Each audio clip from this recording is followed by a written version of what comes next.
All right, guys, welcome to episode 5 of the Full Distance Podcast. My name's Matt. This is Dave. If you like endurance sports and shit talk, specifically triathlon, you're in the right place. Dave, you just threw a fucking crazy stat at me while we're off here. Hit me with it. I did, mate. So far in 2025, 223,000 people have signed up worldwide to compete in Ironman events, just age groupers. But of particular interest, a 39% rise in participants under 30 versus 2024. So what I think is wild about that is, and you and I are very similar in age, could you imagine being 24 years old and signing up for an Ironman? Fuck no. Like I didn't even know that existed. I thought marathon was like the end of endurance sport, and like I didn't even training just wasn't even a thing. I was like, I'm training my liver so I don't get fucking liver cancer from the amount of beers. Yeah. And when I was that age too, it was like I was going to the gym, but I was like going to do a bro split. Yeah, mate, chest day. Yeah. Fuck yeah. 100%. And then I'm just going to try and hit a PR. Like that was. Yeah, exactly. That was training. It's exactly how I trained. I could not imagine. I could not even wrap my head around being 24, 25, even like 18. Some of the 18-year-old. That's just so foreign to me. I couldn't. The people who are 18, 19, sub 21 and are doing Ironman and crushing it, it's just like wild. You said before it's like the social media age. I do not know if they are blessed to like grow up in this age or if they're cursed. Because imagine if you're doing an Ironman at 18, by the time you're 28, 29, 30, you're probably going to be bored with it, maybe. Yeah. Like unless you get really good. Then it's like, all right, what's next? You're doing the double Ironman, you're going to trail running and doing the 100 miler, going to 200 miles, 250 Where does it miles. stop? Yeah, and you're just like, I think it's kind of lucky for us. Like we have farther time on our side in terms of like it will not let us do those extreme ones. But like if we were at our journey now at 18, 19, 20, you're like, fuck me, like where does it end? I also don't think I could have afforded to do it at that age. 100%. My beer budget was like $200 a week, and that was all of the money. When I say that was all of the money I had, it was let alone buying a $5,000 TT bike. But are you even like $1,200 for race entry? I look at $1,200 for race entry and go, fuck that. I did not have that at 23, 24 years old. Disposable, just disposable income in general, let alone spending it on race. I think my income was disposable, but it was disposable on things like beers. Yeah, it was like 100% disposable income when I think about it, but it was not disposable for fitness. No, it's crazy though. It has to be. It's got to be TikTok. It's TikTok and YouTube are driving people. Yeah, they're driving people to the sport, which is great for the sport. 100%. It's just it's wild to think about. 39%. That's a huge number. Yeah, like I was saying, like 250,000 people essentially signed up to do an Ironman. The majority of those people are repeat athletes, and then of the people who are not repeat athletes, almost just over a third are sub 30 years old, which, I did my first Ironman under 30, but only by like a couple of days. I think it was on the 7th, and my birthday is the 11th of December. But yeah, like, it's just, when you said that to me, I was just shocked. I was like, you see it when you're at the events, but you like don't wrap your head around it till you hear the numbers. And it's like, I wouldn't be surprised if like Australia had the majority of those people as well. Like it's just taken off so hard in Oz. Yeah, it definitely has. There was actually a bloke doing Cairns while you were doing Cairns. He was young, like under 20, and he had a bit of a story. He'd been hit by a car or something, and he might have been 18. I heard about this fella. Yeah, he was the youngest kid on course. Actually, wild story, but yeah, that's another one, right? Like, had some adversity, saw something hard, chose to do it, but at 18 or 19 years old, but he would have been 18, I think, but 18 years old, it's just crazy. I don't know. Like I said, I don't know if they're blessed or cursed because at 18, I did not have that sort of mental resilience at 18. Like, forget just being hit by a car and getting back to walking or basic fitness. Mm-hmm. Would have felt like Mount Everest at 18. You probably would have been like, you know what? I just got dealt a bad set of cards. But now they're like, yeah, then I'll go do a fucking Ironman. I'm pretty sure that kid like went sub 10 or He did. Yeah, he went real quick. Real yeah, quick. like He was sub 10. super impressive. But that's like he's not even. I don't want to say he's not. He's not impressive. That's not what I'm going to say. It's like it's not even uncommon. Uncommon is the word I'm up. Like you hear about these stories of these, and they are essentially kids, 18, 20, even 25. Just super gifted. Just I don't even know if they're gifted. Maybe they're just growing up in a different, like the Nick Bears who have just made this so common. It's like to document the process of doing a marathon, doing an Ironman, whatever it is. All the other creators out there, the Fergus Crawleys, all those guys. And like, I don't want to say we didn't have it, but like it definitely wasn't like easily accessible. Like we just used to get the highlight clips of the Ironman, like Hawaii Ironman on the news, and that was kind of it. Like it's just. I was about to say that. thing. I'd say it was pretty inaccessible to us growing up because we didn't have the internet like we do now, and you know the internet we did have didn't have YouTube and videos and documentaries and dating ourselves, bro. Painful. I do feel old though when I say 18-year-old kids kill an Ironman.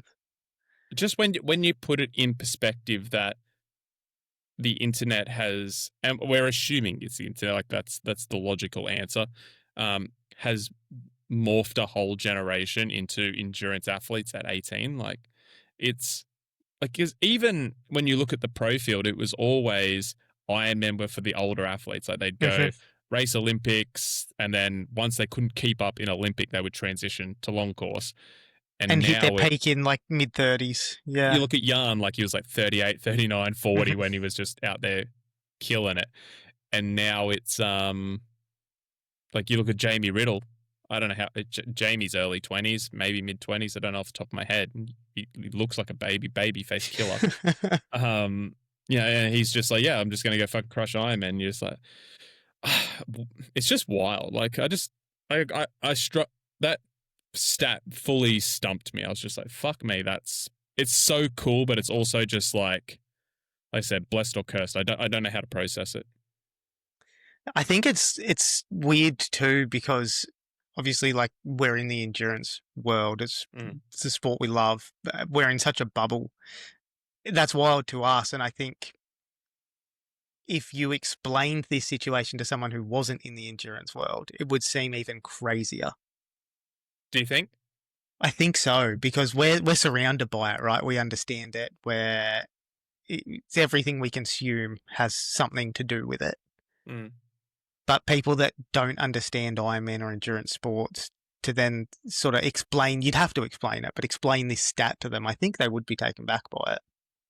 Because a lot of people think, you know, people under 30 generally are doing bro splits at the gym, CrossFit, not training for endurance events. Yeah, I think, and this might be an Australian thing. Obviously, we have a heavy drinking culture, or at least we did.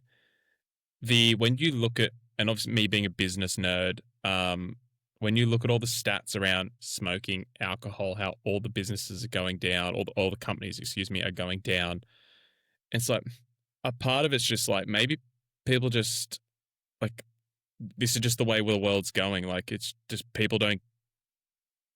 Just the whole dynamic is changing. Like I don't even know how to exactly word it, but maybe it's no, like look at run clubs, like how you and I are both in committed relationships, so we did not experience this, but now you see run clubs are like, that's where people go to meet girls. Yeah, it's dating, exactly. So it's just like, for us, it was go to the pub. Like if you went to the pub Friday, Saturday night, like your objective was to meet a girl, and now it's like, no, it's Saturday morning at 6 a.m. at the park for... It's a run club and a coffee. Yeah, exactly. And it's just like, if you had said that to me at 23, I'd be running home from the pub. Like that, like legitimately, like there was no get up early, go exercise. Like that didn't exist. So It was maybe it's just miss the last taxi and have to walk home, or miss the last train and have to walk home. 100%. And it's just, and I obviously we are dating ourselves a little bit, but we're not that old. Like I'm 32. What are you now? 35? 35. Yeah. Yeah. So I mean, that was only 10 years ago. Hmm. We're in that window, and I guess a decade's a decade, no matter which way you cut it, isn't it? It will be interesting too to see where this lands the sport in 10 years, though. When you look at the significant increase in people under 30 in the sport now versus 10 years ago, it will be really interesting to see a lot of these people hit their peak in 5, 6, 7, 8, 9, 10 years, I wonder. provided they stick with it. That was the second part of it. I wonder what it does for longevity of the sport, where you look at, let's take the young fella who you mentioned at Cairns, hit by the fellow who was hit by a car. By the time I did my first Ironman, he's a decade in the sport. And let's be conservative and say he does 170.3 and one full per year. He's done 10 and 10. Like a lot of athletes, like 10 Ironmans a fucking lot of Ironman. And if we're being fair dinkum, he's a good athlete, so he's probably going to do more. But like, is he done at 28? Not use, maybe not him, but an 18-year-old in general does it in general. So are they done at 28? Do we miss except for the truly, truly exceptional ones who are making money out of it? More about the age groupers. I should like that age grouper who is 18, who does not turn pro, who does not make money from it, who doesn't get any sort of social media sponsorship, etc. At 28, to see like, I've done this for a decade, like I'm out, and then it become like, what happens to the Cam Wurfs, the Lionel Sand? Like I spread a stat the other day. Lionel's like 36 or 37. I didn't realize he was that old. I knew he was like in his. Like he's old. I knew he was in his 30s, but like I didn't think he was on the other side of 35. I was like, maybe he's 35, but that shocked me. So I'm like, yeah, do we lose all those? The Jan Fredinos, racing. I don't know. It'll be interesting to watch that space and see what happens. Evenly, you're right though. Is a big potential that the peak. At the moment we say endurance athletes peak in their mid-30s. Generally, it'll be interesting to see if that peak is now late 20s. Yeah, I don't know. Like, I think there is something to, when you go to an Ironman or a marathon or something, mostly I really notice it at Ironman, and you just see that old fella, he's like 50s or 60s, and he just looks like his calves are carved out of granite. You know what I mean? Yeah, yeah, I've seen those guys on the bikes. Yeah, and you're just like he's seen some shit, and like he's been through the winters, as we like to say, and like I just think that there's something to have just been doing a sport for 15, 20 years, like, and maybe it does change, maybe that athletic peak does come down, but I do think there is something to just like a decade plus of training. Absolutely. And I think you can't buy that experience either, right? Yeah, exactly. Yeah, I mean, you could argue the experience, because like when they're 18 to 25 and they're made of rubber and magic, they could just race. Doesn't matter. Yeah, doesn't they race 3 Ironman a year and they just accumulate all of these races? There's that aspect of it, but that, it's not like, I don't know what racing for the pros was like, say in the 90s. Was it 1 Ironman a year? Like, did they try and qualify for Kona and then just race Kona? Or was it's obviously nowhere near what it was now with T100, Pro Series, etc. But it's just, yeah. You just don't know. I guess that's the long and the short of it. Watch this space, I guess. What were we going to talk about? You said something. Dave's pulled a whole bunch of stats out today. Hayden Wilde. He's banned shoes. Interesting. Have you seen anything about it? I just read Hayden's post this morning. But that's all I'm up to date on. Oh, yeah, I was about the same. I saw his post and I hadn't seen any of the controversy, which was probably a bit strange because I spend a lot of time scrolling the internet looking for triathlon related controversy at the moment. Um, so essentially, he didn't read the information he was given regarding the shoes he was racing in, The information from which ASICS. from ASICS. So he's not blaming ASICS at all. He's saying I got the email, I just didn't really pay attention to it, and I thought the shoes that I chose to wear at T100 were the same as the shoes that I had been wearing in all my other races. Unfortunately, they weren't, and the shoes he's been wearing are a banned stack height. You wonder why ASICS is just even worried about sending it to him. Like, okay, we're making this cool prototype shoe, but like, it is completely irrelevant for Hayden. And like, if you can't wear it in a race, Why even have it? Yeah, like it's just cool to train in, but is it though? What he does. You can't wear it. True, and it's what he does for a living, right? So I don't know. It just seems like they're confusing. Maybe they wanted feedback on it. I don't know. I'm sure that's why, but like it just again like. Okay, I'm just trying to think of a good example. Like, Dave, you're training for an Ironman, but I make steel cap boots. Like here you go. Let me know your thoughts. Just like it doesn't fucking matter. Like, I don't care what you think about the steel cap boots. You can't wear them. It's like give them to someone who can wear the steel cap boots. It's strange, right? It's so strange. And now there's all this this controversy. I was just reading through the comments on that post, and what are people saying? Public opinion kind of sways both ways. There's the Hayden Wilde fans that are saying, mate, you didn't know. There's people that are a bit anti-ASICS in the comments. But there's also a lot of people saying, like, you're a professional athlete. It's your job to know these. I 100% agree with that. Yeah, I think I'm probably a bit sort of on that side of the fence regarding this. It's no different to taking a banned substance. It's exactly this thing I was going to use. I'm like, you are 100%. You need to be 100% accountable. Like, you are your own boss, your independent contractor, so to speak. Like, everything you do is on you. But like, I do understand the room for like genuine mistake. Like, shit happens. We're not perfect. To be perfectly honest, I'm not that upset or anything about it. I'm like, okay, like, I literally just thought, oh shit, he made a mistake. Like, ASICS sent him fucking 50 shoes and he just picked the wrong pair. Like, how many, I know he was, what is it, the Ran or the Rhine or whatever it's called? Something like that. Something like that. Starts with an R. It's the one above the Tokyo. I saw it at Sydney Marathon on the weekend. Weighs fucking nothing. But like, how many, the one I saw was like white and black and a little bit of red. I was like, how many fucking white shoes did ASICS send him? And probably they fucking sent him exactly right.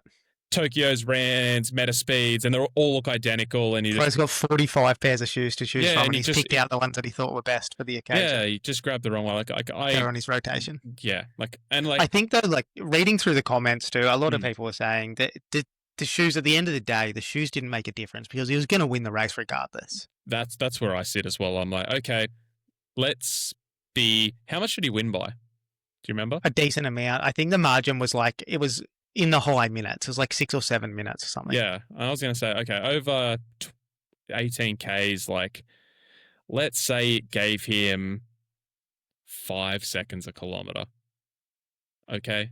He still wins. Like, and 5 seconds is a lot at like the paces they're running. It's massive. It's massive. So I'm just like, I am so just not concerned about it. Now, if he was neck and neck with someone and like it was like a sprint to the finish, like Caleb Noble in Mooloolaba, and he won, I'd be like, okay, dude, like you probably just step back and take second, like switch those places. But he was winning no matter what, and his redemption, the return story of his car crash and everything, just like, can we just appreciate what he fucking went through and what he built, and like, I'm mates with Brody, who went over and filmed it all for him, and Mhm. like to see all the hard work and the behind the scenes and hear like just how maniacally focused he was to come back and be competitive, and then come back and be competitive in not just competitive, demolish the field. Like, what are we talking I think about? too, he's one of those athletes that he had his setback and then he kind of stayed really quiet Mm. He did, but he during. didn't because he was making all the content. But he got a third party to do it. Yeah, yeah. But it really just allowed him though to focus on recovery, rehab, and moving forward. For sure. But he still did it like quick. Like Very, very. that's the whole thing. I'm just like like why can we not just appreciate what he went through? Like he is we talk about like 18, 19, 20 year olds being super resilient, like building this resilience and everything. Like Hayden Wilde has he if we even go back to Paris, like he looked home and hosed for that Mhm. gold medal, and then Alex Yee pulled a mile and a bit out that you've never seen anyone run quicker in your fucking life. Like it just does. I still remember sitting on the lounge being like, Hayden's gonna fucking win it. Fuck, like so excited, pumped for him, and then you just like, oh my god, he's closing, and then just like Just kept you closing. just kept closing, and then obviously Alex Yee ended up winning. So you look at that as a setback, and then you're like, okay, he has this awesome little purple patch, but then gets pipped at the end for 70.3 worlds. Another setback. Then he looks in insane shape. Like I can't remember what he was. He was in Tokyo when the crash happened. What was he? What did he do? Was it a 10K or something? He just ripped, and it was just fucking unreal. Yeah, I think it was a 10K. Whatever it was, and everyone was like, "Holy shit, here he comes!" The biggest setback, and then he just comes back and wins T100. Like, can we just fucking appreciate that? For the love of God, like, who gives a fuck about the shoes? Who gives a fuck about any of it? Just like look at what he has overcome in the last 18 months in I terms think of the setback. crazy thing though about the whole situation with the shoes is if Mm. he hadn't addressed it, I wouldn't have seen anything about it.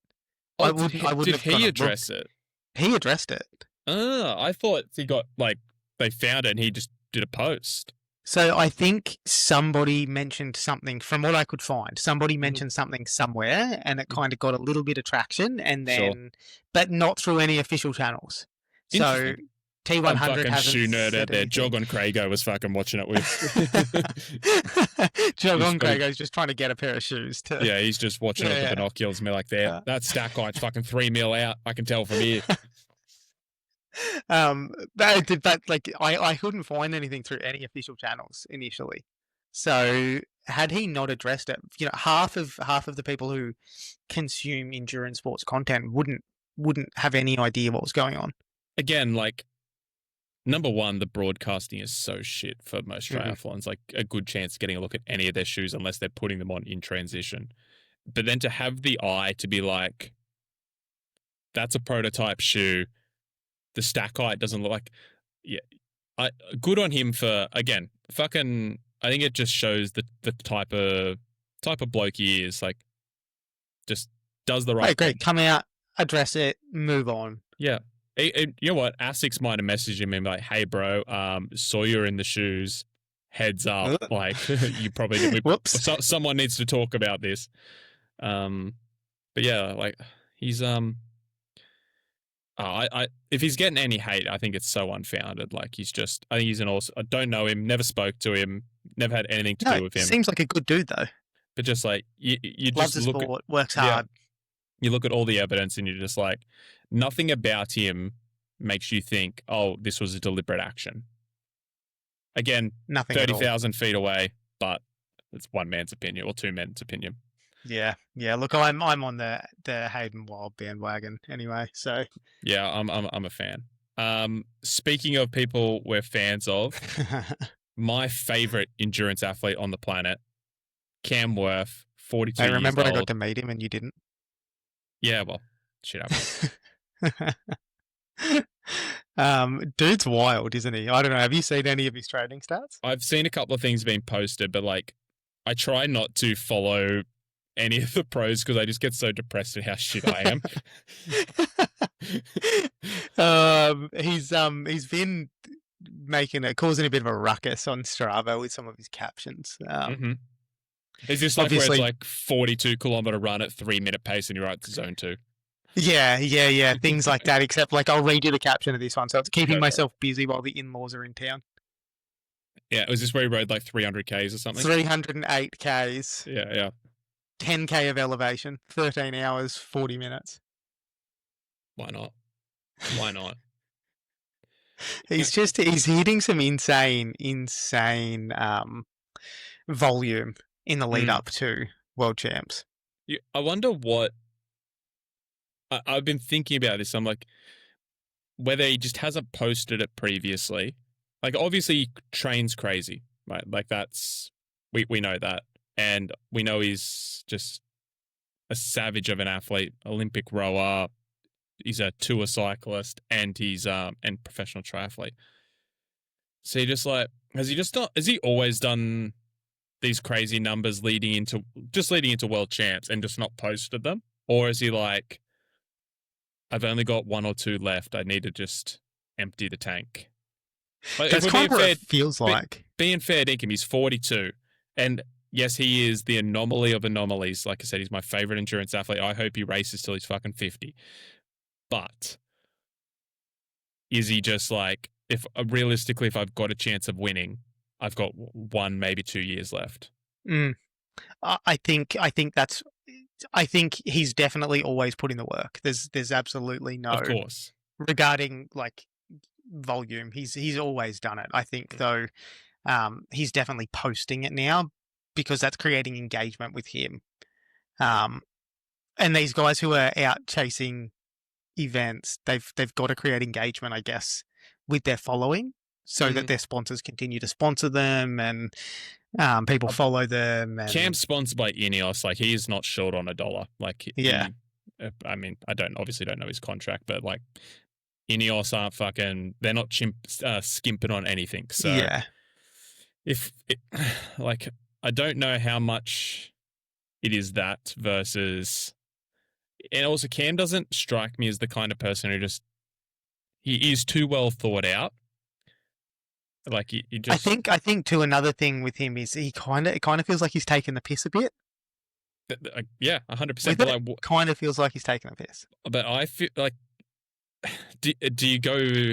At what point do you go the other way where it's okay? I have done a 300K ride and now it is detrimental versus. You know what I mean? Like, I don't know. I don't know. I want Cam Wurf to stand on that podium more than probably anyone outside of his family wants him to. Like, I fucking want him to win so bad. I thought you'd be fanboying in the comments if he did. Oh, I'd DM him every day for a year. I'd be like, fuck yeah, dude, you're the world champion. Fuck yeah, dude, you're the world champion. But I don't know. I can't wrap my head around it. Like, he's training the fucking house down, but he's always trained the house down. But he just seems to have gone to a new level. And like, if there's one thing Cam has, and he's admitted himself, is like he has come into so many races overtrained. And like an Ironman is so. And I think this was in his first Rich Roll podcast, maybe the second one. He's like, an Ironman's like just a slightly harder than easy training day. And I'm like, is that the way you need? Like, it is so, he trains so, and all these athletes train a crazy amount. Like, the Ironman isn't this huge undertaking, but it's the intensity of the Ironman. So it's just like, is he training so much he can't come in fully peaked? Like, I don't know. Obviously, he knows way more than me. He has the Ineos put the best people around him. But, and his bike, like, one thing he has the fastest bike split ever. Like, he did at Ironman Texas. But I've just never understood, and maybe it's his deficit in the swim, but like, I just never understood like why he always seems to hold back on the bike. Yeah, I don't think it's his. My opinion on it is it's not this deficit in the swim. I think he does hold back on the bike, but I think that's because he's not known as a great runner. I disagree. Like the So last couple he's of he's getting years, better. He's getting better, right? But yeah, if for he were to sure. go out and cook himself on the bike to get himself to the front of the pack, how much would that affect his run? Well, Mike, again, fucking, this is two age groupers talking, like fucking talking elite tactics here. My counter argument to that is Cam has not proven he can run like a 2:30 marathon, like a Patrick Lang, and I can't remember what Christian ran in Frankfurt, like low 2:30s, whatever it is. So if he rides 15 minutes down or 10 minutes down to the front pack where you assume Christian and a couple of those boys are going to be, Sam Laidlow, etc., how's he bridged the gap regardless? Like I would have thought his best option would be to get to the front of the bike, and maybe you can't get to the front like Sam Laidlow ran off the front in Kona the other year, but we saw how that went. But you get to that main front pack, and then you just push the pace, and you try and pull some time out of them, like pull some time out of their run by pushing the bike.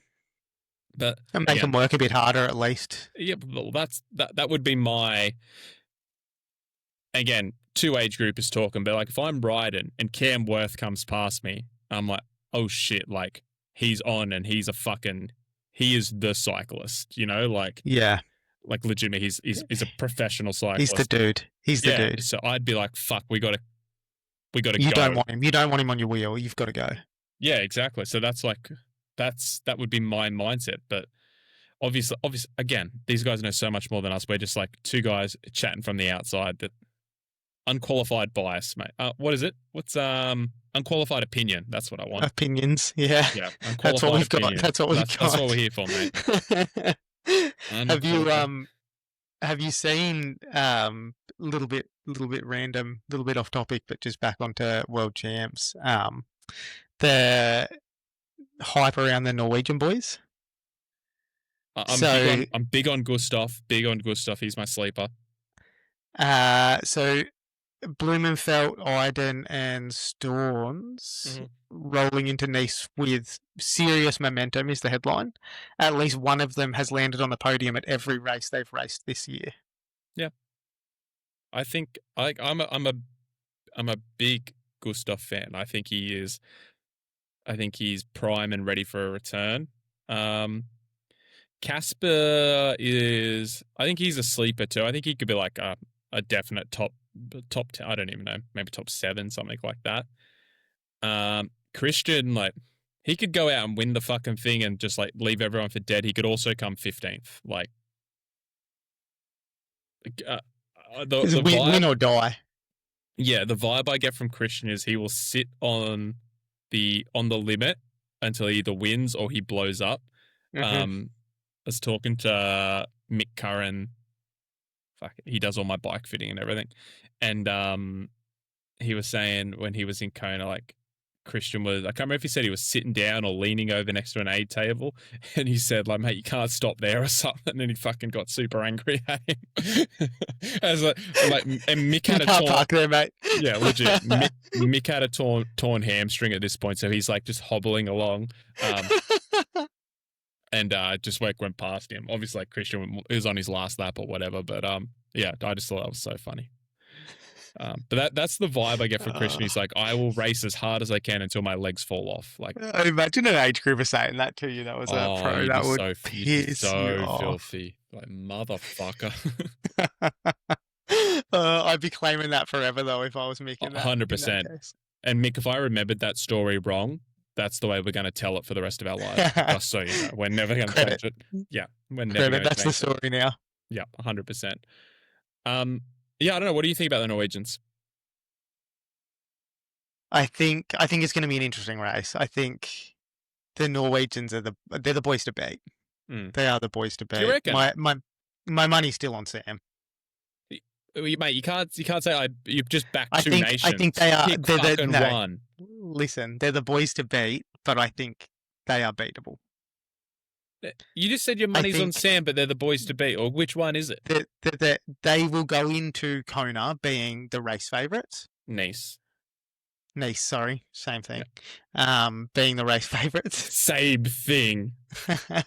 Bruh. Mate, world champ's a world champ.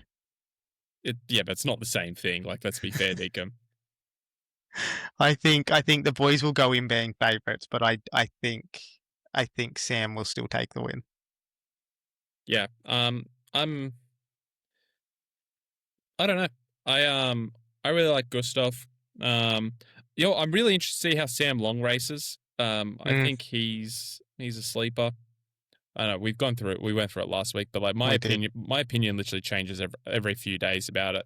Whoever's put out the most recent content, I'm like, fuck, that person looks good. Like shit. Fucking shit. Let's go. Let's go. I just don't want to wait for the race anymore. I just want to sit in front of the TV for 8 hours and watch it. That's the vibe. But Maddie will be stoked on that day. Mate, do you know when we maybe in a year or so's time when we get some actually people listening to the pod, we could do we could do a live stream an 8-hour Ironman. Oh, our commentary would be better than the Ironman commentary. To be fair, 100%. 100%. It I think honestly couldn't get any worse. And at least there'd be no ads in ours. We'd be like, mate, these guys are not even having a fucking dig. Come on, get stuck in. Let's say 300 watts. Come on, bro. Let's go. Let's go. Do you know what I'm actually super pumped about? And this is like counterintuitive. Is Trevor Foley pulled out, and I'm big Trevor Foley fanboy. I really hope I think he'll be a world champion. I think he's like a better version. He's not there yet, but I think he will become a better version of Sam Laidlow, like an insane biker, and his run pedigree is just outrageous. He just doesn't have the swim yet. That being said, he did a YouTube video and everything, and he said, I am not going to Nice because I won't be competitive and I don't want to go there and come 15th, 18th, 20th. And I think that's so refreshing to hear because so many of the athletes just go because the sponsors make them, they pay them, pay them good money to go, all that sort of stuff. I'm just like, that's really interesting. For me, and I'm surprised we don't see that more often, to be honest. Well, obviously there is a lot around the sponsors, but you do see it with marathon runners, quite frequently. But really, really, like you said, refreshing take. I think for me, it's like I don't know whether again. Two age groupers, like we don't get paid to race, but I'm like, if I can't get on the start line 100% and like want to achieve the goal I want to achieve, or at least think I can, like why would I go? Like it just doesn't. It doesn't even register in my mind. And I understand this is their living. The more they race, the more money they make. All that sort of stuff. I get it. But for a world champs, I'm like, why would I want to go and come 20th? Like it just doesn't register in my head. But anyway. I think it's interesting. That is an interesting take. It'll be interesting to see how his next season pans out too, I think. But he's still racing. Like he's doing, I think he said he's doing Louisville 70.3 and then Chattanooga full or vice versa, or however it worked out. So he's still racing, but he's just like, I'm going, and I'm actually, second part is I'm more surprised that more pros didn't do it because Kona's next year, like everything's going back to Kona. I'm surprised a few guys just didn't go, you know what, I'm just going to do a huge build into Kona 2026. It's interesting, isn't it? It's interesting to think about. Yeah, like, and maybe again, fucking Trevor is early 20s, whatever he is, 20, sub 20. I can't remember if he's Ironman posted all the ages. I can't remember if he was a year older. I think he's a year younger than Sam Laidlow. So they've just got all the time in the world, and to be making these again goes back to our conversation at the start. To be making this level of decision at 22, 23, 24, however old they are, like you look at Lionel. Lionel's just decided now. He's like, oh, I've got a fucking fractured sacrum or whatever he's got, and he was like, I'm gonna go race regardless. I just won't do the run, and it's like took the last minute for him to pull out, and you're just like, what are you doing, dude? Why? Like, Yeah, yeah, it's exactly. a mature decision From by Trevor, Trevor it is to, for yeah, sure. So very. I just like this is the way that. And I guess this is the way all sports work, right? Like that's just like the more money and more things that go into it, the more it's a business, the more you've got to make these decisions. I get it, but we just haven't. I think we're really starting to see a shift in the dynamic of the sport. Amongst the pros, particularly, obviously. Yeah, but I mean, it it does not change. It runs downriver. Like the pros Mm, start making, they see a Trevor Foley race, they see Trevor Foley making these decisions. The elite age group then goes, you know what? I want to qualify for Kona. Like maybe I won't force myself to go and do this race. Like maybe I will sit back, and it's then true. the average age grouper who's like, he's like, you know what? Like maybe I'm just not quite ready, or I'm just going to put it off for. It's okay to give it 3 more months and do that next race. Like I think you just see it run downhill, run down river, whatever it is, whatever the saying is. Mm, valid point. I think, yeah, that's a fair point, and I think it'll be interesting to see how those sorts of decisions pan out. Now that, particularly too, because like we were saying earlier, you're exposed to more of it because of social media. Mm. What I wonder then what the let's play devil's advocate and say it happens. What is then so first year of T100 Pro Series, athletes tried to do fucking everything. Hmm. They just raced too much, and I think we all saw like athletes get burnt out. This year, see a dramatic change in that where people are just targeting T100 and then maybe trying to get a niche spot or targeting Pro Series, etc. I wonder if all of a sudden if it goes back to, so when Jan used to race, he was very open to be like, as soon as I qualify, all my attention on the world champs. I don't race, like it's 2 races a year, max basically, like, and then a couple of tune-up races or what, like light stuff. I wonder if it swings back the other way where it's like qualify early in the season and then just train, and it's not all about how many races, and you just go to your sponsors like, hey, you get 2 races, 2 big races from me a year, and like I'm going all in on that world champs. I think definitely a possibility for the athletes that have good relationships with their Mm. sponsors and are being paid well. But obviously, some of them are out there chasing those Of course, paydays yeah, some just have with to, Pro Series and yeah, T100. They just have to survive. yeah, I get that, and there'll always be that. I guess you're probably talking about the top 10% of athlete, Mm. like just like, hey, the Sam Laidlows, the Sam Longs, the Christian Blumenfelds, they're just like 2 races, that's it. Maybe it's maybe Christian's even too old for it. Maybe it is a Sam Laidlow, Trevor Foley, the next generation who haven't turned pro yet, who will start making those decisions. But I don't know, dude. I just think like everything's changing so quickly. It's hard to know what's right, what's wrong. I think I think the athletes who tried to do everything last season got found out. 100%. 100%. I've seen too, I don't know if you've had a look at the Pro Series calendar for Ironman, but they've extended the Pro Series calendar so there's more pro races in the next season. And I Yeah, think they're trying to pull back some of the athletes from T100 races. if we look at T100 and Pro Series, just like I just I understand, like I get the financial aspect of it, and the more you race and all that sort of stuff. I just commit. I think you should just sign to one. Like I really do. It's like if we're being fair, dinkum, a T100 is a 70.3, like, or vice Mm. versa. However you want to do that. Like, cool. These are our 2 half Ironman series. And then we have anyone Pick who one or want the other. pick one or the other, and then like if you qualify for the full Ironman World Champs, you can go and do that.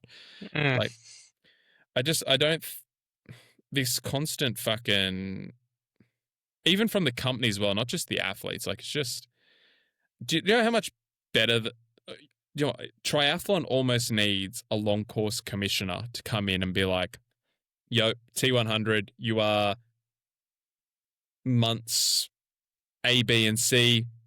Pro Series, you are D, E, and F, and World Champs is in G. Like, that's it. Don't want to hear it. You guys. Because the other thing too is you've even got like the likes of like Super Try out there now trying to jump on board, and I guess some of the hype that's come from TikTok and whatever else, with their like super short course. Yep. But they're paying decent money. They are paying decent money, but then like, who's watching it? Like, that's the other thing. It's like, when these, like, I just think about the marketing dollars. I'm like, well, if you guys are versing one another, like, I get your rival companies, you're both trying to win market share. I understand all of that. But I'm just like, when we think about triathlon is just, in terms of broadcasting, sucked for so long. And it's still not great. Like, we spoke about this in the other episode. I'm like, can we not just fucking go, yo, how do we make this sport fucking huge and on mainstream TV and just get everyone together? Like, a rising tide. Use the same broadcast. Yeah, a rising tide lifts all boats. Like, like, surely, if we can just, the cream will rise to the top. And I do think it's T100 and obviously Ironman's been there forever. But if we could just get it to a point where it's watchable, like, it's not watchable on TV. Like, it's painful. Like, we only watch it because we're fucking diehards. Like, it'd be fair dinkum. Like, it's true. Like, imagine trying to get Maddie or my partner Sam to sit down and watch an Ironman. They'd be like, "The fuck is this? It's just an AG1." To be fair, Maddie actually does enjoy watching it. Okay, well, but she wouldn't sit there and watch all 8 hours. Bit of an outlier, though, okay, probably. Yeah. Well, like, Sam would not watch all 8 hours, and I know plenty of people who would not. Like, 8 hours is a long time. I mean, pending the race and who's in it, I won't watch 8 hours of it. I'll watch some of the swim, some of the ride, and I'll try and time the end of the run normally. Yeah, I'm the exact same. And normally I will try and line it up with like a long ride and I'll just do it on the trainer. So at least I'm somewhat productive. But I just, like, how can we not just get someone in to be like, yo, this is the best way to balance out the roster for athletes and for broadcasting. And if we do it this way, T100 is going to make a shitload of money. The Pro Series is going to make a shitload of money. The athletes will make more money. And then everyone fucking has great businesses and great lives. And we can charge sponsors. the age groupers. We can charge the age groupers less. Yeah, fucking. Wouldn't that be fantastic? We like not have to pay over $1,000 for a race. That'd be awesome. Thanks, Ironman. I can't wrap my head around it. Speaking of, if World Triathlon, if you need a commissioner, I'm available. Hands up. You got two blokes here. Mate, we'll oversee it. We'll do it. We'll live broadcast it. Be great content. It'd be like the prison pod, but World Triathlon pod. We've got it. I think so. Mate, we could give 2 weeks. We'll fix it. Easy. Yeah. No worries. I just want World Triathlon to know it will be a dictatorship. It will not be a democracy, and that's how it's going to roll. You've seen the new calendar for the Aussie races? Yeah, I have. Big fan. Same. If we I think. Yeah, take us through the changes. So Western Sydney's moved from September. It's literally on in a week. Well, when this podcast comes out, it'll be on in a week. It's moved to May. May. Ironman Australia has moved from May to October. I don't know how I feel about an October race. I'm not against it. I mean, hopefully decent weather. It's not as cold. Generally, it's a bit of a dry month. So, weather adverse effects because of the weather hopefully lessen. Yeah, look, I'm a fan. I'm actually a real fan of it. Because if we're being fair income, the the having Sunny Coast and Western Sydney like a fortnight apart was just, it never worked. It was just a shit show. I do. I can understand it because they're drawing two different demographics, like geographic areas. I get it, but also from an Ironman having to put on the events perspective, hard work.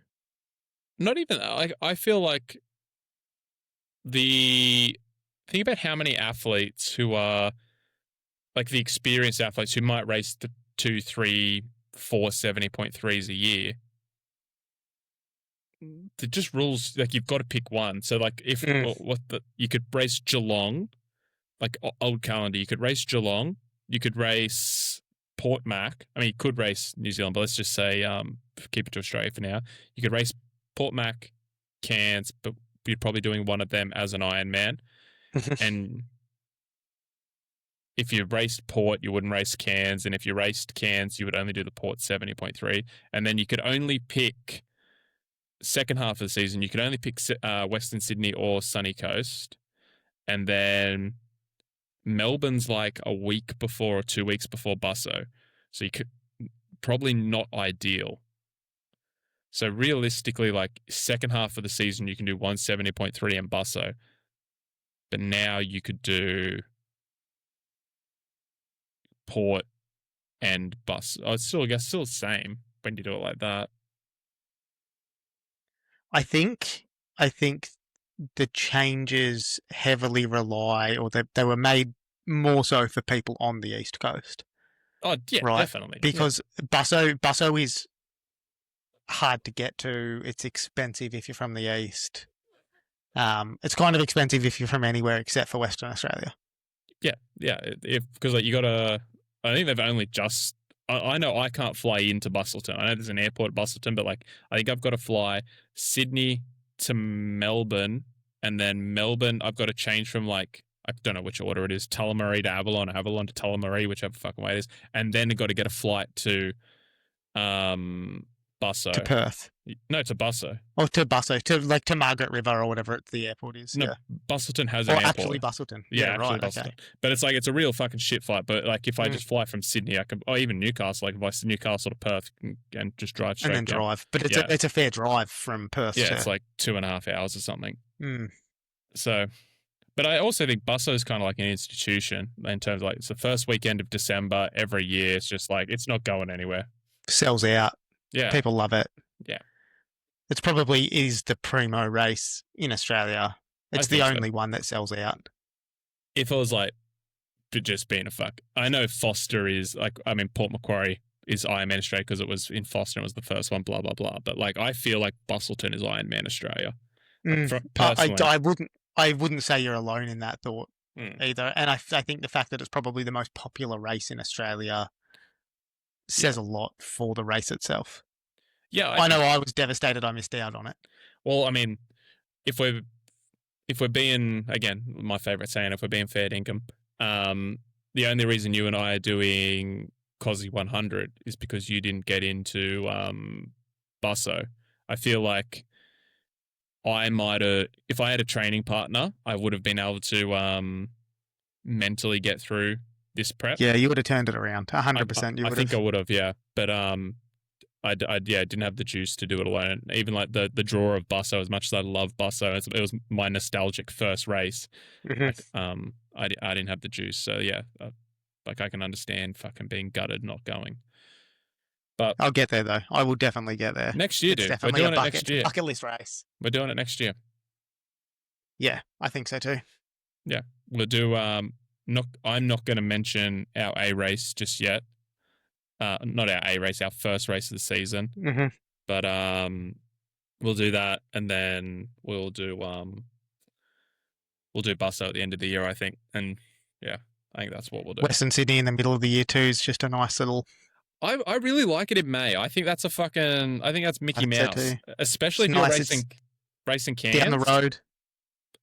If Cairns is your A race for the year, that May race just to like a little right before you get into like the guts of it, it's just like, so I think it's the start of May or the second week of May. Yeah. I think it I basically, think it's the second weekend. yeah. So you've basically going into your peak Ironman build, like your super key long rides and runs. I think it's just You also get a nice closed swim course. The bike is like smooth, nice riding surface. yeah, it's a relatively good course. And I think like if you were doing Cairns as your A race, if you could race Geelong, Western Sydney into Cairns, that's just a Mickey Mouse prep. Like come It's out perfect. come out of summer, blood plasma's high, feeling super fit, and then 270.3s, go fucking peak, and then race Cairns, and then have the winter off. How good? Oh, how good! How good is that? Not sitting on the mate. bike in the shed at 4 a.m. freezing your ass off. Do you know, I legitimately think I have seasonal depression syndrome. Look, you and I have spoken about this, but I was ready to pack it in if the sun didn't come out. This week, okay, so it is the first week of September when we're recording this. The change in weather from last weekend to now, it's like something 20 degrees, sunny every day, and there's no rain, there's no wind. It still gets a little bit crisp at night, but like my mood and willingness to train has quadrupled. Minimum. Peaked. Minimum 100%. quadrupled. Like the other day, I had a double VO2 day, VO2 on the bike, VO2 run. I was like, I can't fucking wait to go run on the track with my shirt off. I was like looking forward to it. I was absolutely rooted, and I was like, you know what? I can't fucking wait. I'm so excited. Let's go. Yeah. Let's go. Did a double Now, run day on. I've been pretty upset this week actually in that it's rained pretty much non-stop for like 3 weeks in Newcastle. Yeah. So every second run has been in the rain, which has been so great. Love doing that. Do you know what I fucking hate? The stupid, pretty much everything. Yeah, pretty much everything. But the stupid pricks who are like, you need to run in the rain in case it rains on race day. You're like, fuck off, idiot. Like, I don't need to fucking do that. Like, if I get wet on race day, I get wet on race day. If I can stay dry, I'll stay fucking dry. I don't need soggy shoes for a week. I don't. Because I'm not about it. No, I so disagree. I fucking hate it. Every fucking prick like will post on. You post something on Instagram about riding on the trainer because it's cold or wet or whatever, and they're like, "What if it's cold on race day?" I'm like, "I'll fucking deal with it then. I don't need toughen up, get on the road." Yeah, fuck. Oh, I'm okay. I'm okay. Yeah, you know what? I'll sit on the train off the heater on. Thank you. Oh, yeah, exactly. Yeah. And then I'm going to jump into sauna straight after. Yeah. But the sun's finally coming out, and I can't run at the moment, so it's hurting my heart, mate. So it's got me. We're 11 weeks out from running a 100k ultra, and Dave has a slight he has a small bruise on his foot, and he's put himself in a moon boot and ride. Fuck off. He messages me going, "I've got a stress fracture. I'm gonna die. Fucking, they're gonna have to amputate my foot." And I'm like, yeah, from the knee, I reckon. From the knee, at least, maybe even from the neck. What was I gonna say? Fucking, he messages me and goes, "I'm convinced I've got a stress fracture, right? Convinced." And I was like, "Okay, well, let's go through it all." And he tells me, "Oh, like it doesn't sound like a stress fracture." And then the next day, he runs like 28 Ks. And he goes, "Well, you said it wasn't a stress fracture." And I'm like, "You're a fucking mate, idiot." To be fair, you didn't say don't run. Oh, I thought common sense would fucking prevail there. But then, after I said, "You're a fucking idiot for running," he goes, "Well, you said didn't run." Like an hour later, posts his foot like wrapped up in ice and shit and was like, "Yeah, it's really sore." I'm like, you can't play both sides, dick face. Like, what are you doing? What are you doing? I get it, so, but why'd you run 28K? You could have just run 10. You could have just run 5. So that was the plan, right? So this is what I didn't tell you. So I'd run. I didn't even run to the end of the trail. I'd turned around. I was on my way back, and then I ran into Maddie, and she was running to the end of the trail. And I was like, well, fuck, if you're running to the end of the trail, I'm not going to let you run further than me. That literally makes no sense. Why? Because you're injured. But you can't play both sides. You can't be like, "What was me? I'm going to get fucking amputated at the dick, and then I'm going to run 30Ks." Like, it just doesn't. You can't play both sides. Yeah, look, I get that. Now. Do you? Fucking do you? Well, yeah, since now that I'm like 7 days, pretty much no movement. Yeah, yeah, right, fair no enough. shit. And after I gave him the whole speech. I was like, if this is a stress fracture and you run on it and it breaks, you are out for 6 months of like rebuild. And he's like, yeah, no worries, that makes sense. And still fucking like a fucking goldfish, just I'll go run. I just felt like running. I mean, to be fair, you're not a doctor, so.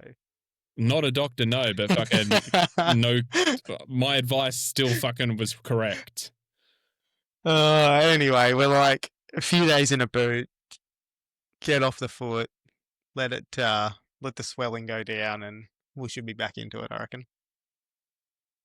Yeah, well, we've got 11-ish, coming up to 10. 10 weeks Sunday. 10 weeks till COSI 100.